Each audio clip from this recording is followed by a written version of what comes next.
Graça e paz. Bem-vindos ao canal Estrada para Damasco. Eu sou professor da lei, sou professor, sou teólogo e convido a vocês a acompanhar comigo aqui o canal, a se inscrever. E hoje vamos estar começando um estudo sobre conhecer Jesus, conhecer a personalidade histórica, conhecer a divindade de Jesus. Depois da vinheta a gente continua.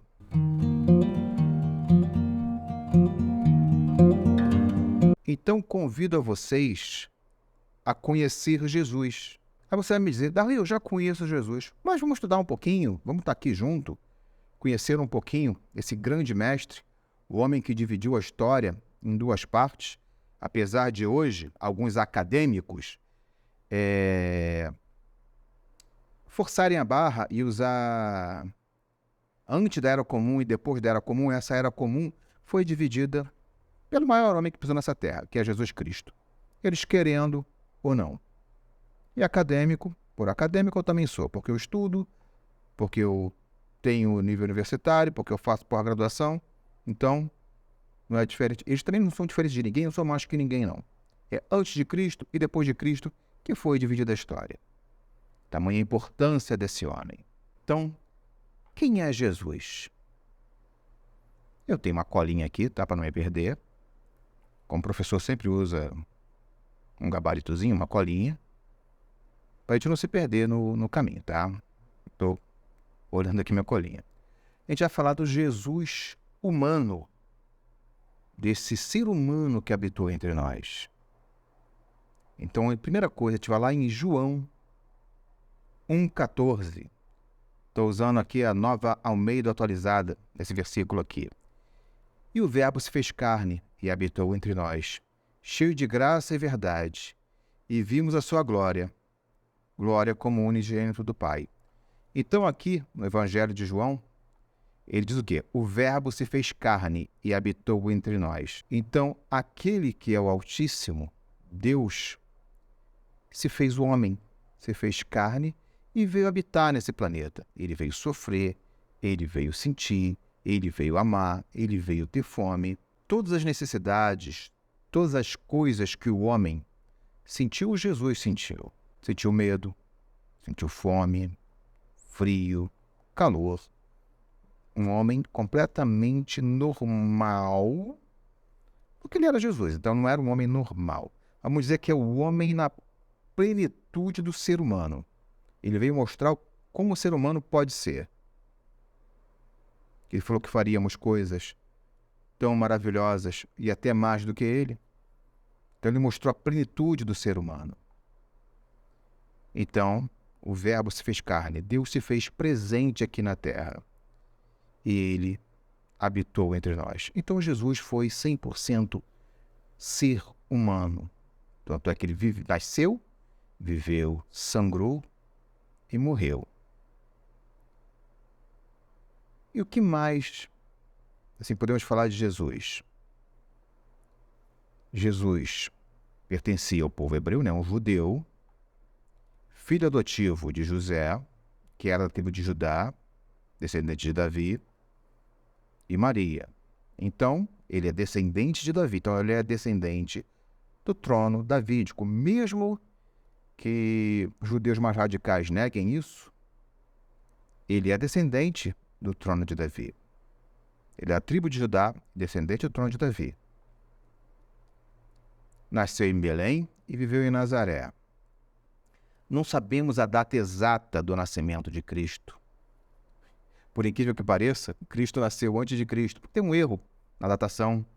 Então, Cristo nasceu entre 7 anos e 4 anos antes de Cristo. É engraçado, né, falar assim, mas Cristo nasceu antes dele mesmo. Então, a gente não sabe a data exata. Como judeu, e naquela época, Jesus não falava hebraico, ele falava aramaico, mas ele lia em hebraico. O hebraico ainda era usado na liturgia. Então, Jesus falava hebraico. Aramaico. Jesus falava aramaico. E como judeu, ele tinha um nome aramaico. Existe uma coisa, se é Yeshua, se é Yehoshua, mas o nome seria, vamos tratar como Yeshua ben Yosef. Esse é o nome completo de Jesus. Jesus, filho de José. Yeshua ben Yosef. Então, esse é o nome e o sobrenome de Jesus. Os hebreus naquela época não usavam sobrenome. Se fosse eu, seria Darley, filho de Almir. Era assim que designava as pessoas naquela época. Não tinha sobrenome como temos hoje. E o que significa Yeshua? Significa salvar. Tem várias grafias diferentes, pode ser salvar, Salvador, Deus salva. Então, isso que significa Jesus. O nome Jesus vem da transliteração de Yeshua para o latim. Para o grego e depois do grego para o latim. Qual era a vida de Jesus antes do ministério? Antes dele começar a sair pregando pela Palestina o Evangelho. Os evangelhos não trazem quase nada, absolutamente nada, sobre a infância e muito menos a juventude de Jesus. Fala da circuncisão de Jesus, como ele era judeu, né? Então ele foi circuncidado, porque era uma lei. Então está lá em Gênesis 17, 10, 13. Esta é a minha aliança com você e com os seus descendentes, a aliança que terá que ser guardada. Todos do sexo masculinos entre vocês serão circuncidados na carne. Terão que fazer essa marca, que será o sinal da aliança entre mim e vocês. Da sua geração em diante, todo menino de 8 dias de idade entre vocês terá que ser circuncidado, tanto os nascidos em casa, quanto os que forem comprados de estrangeiros, e que não forem descendentes de vocês, sejam nascidos em sua casa, sejam comprados, terão que ser circuncidados. A minha aliança marca no corpo de vocês, será aliança perpétua. Então, na época, Deus pede para se marcar na carne. Então, todos os homens cortavam a pele do prepúcio, e Jesus não foi diferente. Lá em Lucas 2, 21, completando-se 8 dias para a circuncisão do menino, foi-lhe posto o nome de Jesus, o qual lhe tinha sido dado pelo anjo antes dele nascer. Então, esse costume de circuncidar e dar o nome no dia da circuncisão foi feito. Como Jesus era judeu, isso foi feito. Então, outra passagem que a gente tem sobre a infância de Jesus fala que Jesus era um menino obediente, lá em Lucas 2,40. O menino crescia e se fortalecia, enchendo de sabedoria e graça estava sobre ele. Lucas 2, 51 e 52. Então foi com eles até Nazaré. E lhes era obediente. Sua mãe, porém, guardava todas essas coisas em seu coração. Jesus ia crescendo em sabedoria, estatura e graça diante de Deus e dos homens. Então mostra que Jesus foi um garoto normal e exemplar. Ele era estudioso da Torá, que a gente vai ver depois. Era obrigação do menino, como é a obrigação do jovem judeu até hoje. Então, o Bar Mitzvah de Jesus. O que é Bar Mitzvah? Bar Mitzvah é a cerimônia de passagem para a maioridade religiosa dos judeus. Bar Mitzvah significa filho do mandamento. Hoje é feito aos 13 anos pelos homens e aos 12 pelas mulheres. Mas não se tem noção de como era feito na época de Jesus. Então, pelo relato bíblico, lá de Lucas 2, 41 e 49, temos o seguinte: todos os anos, seus pais iam a Jerusalém para a festa da Páscoa. Quando ele completou 12 anos de idade, eles subiram à festa conforme o costume. Terminara a festa, voltando seus pais para casa, o menino Jesus ficou em Jerusalém, sem que eles percebessem. Pensando que ele estava entre os companheiros de viagem, caminharam o dia todo. Então começaram a procurá-lo entre os seus parentes e conhecidos. Não o encontrando, voltaram a Jerusalém para procurá-lo. Depois de 3 dias o encontraram no templo, sentado entre os mestres, e ouvindo e fazendo-lhes perguntas. Todos que o viam ficavam maravilhados com seu entendimento e com suas respostas. Quando os pais o viram, ficaram perplexos. Sua mãe lhe disse: Filho, por que você nos fez isso? Seu pai e eu estamos aflitos à sua procura. E ele respondeu: Por que estavam me procurando? Não sabes que eu devia estar na casa do meu pai? Então, vendo em alguns sites rabínicos messiânicos, que são judeus mestres, né, da lei, mas que têm Jesus como Messias, quer dizer, são judeus cristãos, mas mantêm toda a tradição judaica, eles explicam que esse foi o bar mitzvah de Jesus. Que Jesus, como um garoto normal de bar mitzvah, estava no templo, conversando, sendo testado e provando os conhecimentos dele com os rabinos estudiosos ali na época. Então Jesus, também como garoto normal, judeu, teve o seu rito de passagem, o seu bar mitzvah. Então ele viveu como um menino comum. Vamos falar agora da fase adulta de Jesus. Qual era a profissão de Jesus? Naquela época era normal o filho seguir a profissão do pai. Mais ou menos que nem hoje, muitos seguem, mas naquela época era mais usual seguir a profissão do pai. Então, a única evidência que a gente tem é lá em Marcos 6,3. Não é este o carpinteiro, filho de Maria e irmão de Tiago, José, Judas e Simão? Não estão aqui conosco as suas irmãs? E ficaram escandalizados por causa dele. Então, Jesus aqui está como carpinteiro. Só que a palavra em grego é tekton. E tekton pode ser carpinteiro, construtor, artesão, pedreiro. Vamos fazer só uma analogia. Na época de Jesus, as casas não eram de madeira ali na Palestina. As casas eram de pedra. Então, Jesus era um construtor. Pode ser que ele trabalhou com madeira, como pode ser que ele trabalhou com pedra. Não tem nada que impeça uma coisa da outra. Então, ele pode ter sido tanto carpinteiro como pedreiro, mas, na verdade, ele foi um construtor. Diferente de alguns absurdos que você encontra pela internet, que fala que Jesus fazia mesa, cadeira, com passe de mágica, que se você procurar você vai achar aí, e os pastores que não frequentam nem EBD, mas, para quem não sabe o que é EBD, é Escola Bíblica Dominical.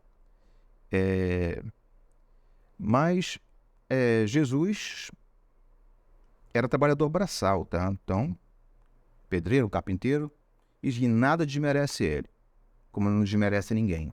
Vamos falar um pouquinho da vida financeira de Jesus? Como eu falei, Jesus era um trabalhador braçal, de origem humilde. Apesar de ele ser descendente de Davi, da linhagem de Davi, por adoção, ele fazia trabalho braçal. Mas como é que eu sei que ele era humilde? Ele veio de descendência humilde. Os pais dele eram humildes, porque lá em Lucas 2, 22 a 24, assim, completando-se o tempo da purificação deles, de acordo com a lei de Moisés, José e Maria levaram a Jerusalém para apresentá-lo ao Senhor. Como está escrito na lei do Senhor, todo primogênito do século masculino será consagrado ao Senhor. E para oferecer um sacrifício de acordo com a lei do Senhor, 2 rolinhas ou 2 pombinhos. Então, no caso de ser rolinha ou pombinho, mostra que eram pessoas humildes, pessoas pobres. Como assim? Lá em Levítico, dá uma olhada lá em Levítico. Levítico 5:7. Se não tiver recursos para oferecer uma ovelha, trará pela sua culpa do seu pecado 2 rolinhas ou 2 pombinhos ao Senhor, como uma oferta pelo pecado e outro como holocausto. Então, mostra que Maria e José eram pessoas simples. Senão ele tinha oferecido cordeiro, uma ovelha, mas ofereceram pombos. E também tem Mateus 8:20.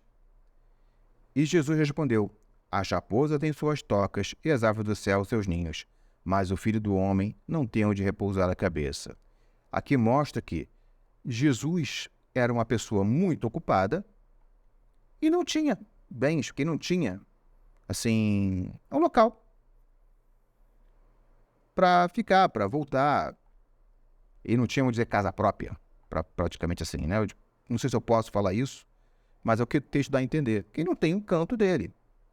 Apesar que isso aqui também significa que ele andava muito, trabalhava muito. E não tinha onde repousar, e não tinha como voltar. E não tinha para onde voltar.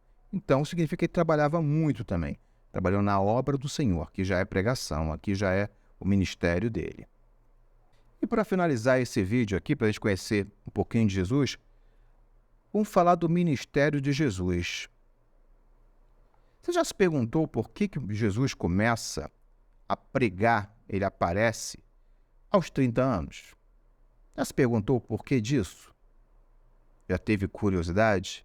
Lá em Lucas 3,23, Jesus tinha cerca de 30 anos de idade quando começou o seu ministério.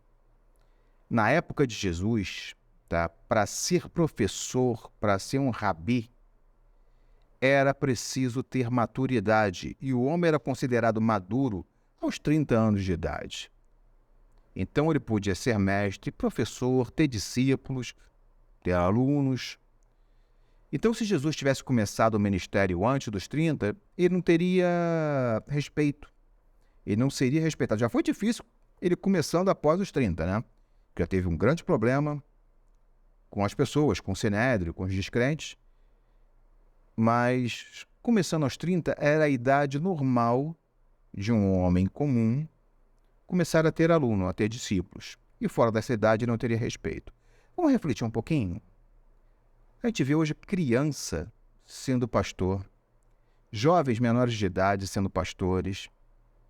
Acho complicado, né? Porque não tem a maturidade física, não tem a maturidade espiritual, não se tem a vivência para aconselhar as pessoas. Então é um desrespeito àquele que está lá acompanhando. A gente tem que também se balizar um pouquinho, não somos judeus, mas vamos nos balizar um pouquinho na cultura judaica, porque um homem com 30 anos já viveu bastante, já aprendeu, já sofreu, já errou, já acertou, ele tem bagagem emocional, tem bagagem espiritual, tem conhecimento. Então, vamos dar mais respeito a esse cargo de pastor, que hoje as pessoas não têm respeitado muito, né? Tem virado uma brincadeira dentro da igreja. Então, irmãos, espero que tenham gostado do vídeo. Peço a vocês que curtam, que se inscrevam no canal, que me acompanhem. Vou estar fazendo outros vídeos, vou estar fazendo vídeos sobre simbologia, sobre alguns símbolos que estão presentes no cinema, que estão presentes no nosso dia a dia. Então, vou aos pouquinhos fazendo de um símbolo, de outro. O primeiro que eu vou falar vai ser o olho, que tudo vê, o olho de Horus. Vou estar fazendo um vídeo sobre isso. E não esqueça de deixar um comentário aqui no canal, aqui embaixo nos comentários, para incentivar, para dar mais relevância ao canal. Comentários respeitosos, tá bom? Um grande abraço, fica com Deus, até o próximo vídeo.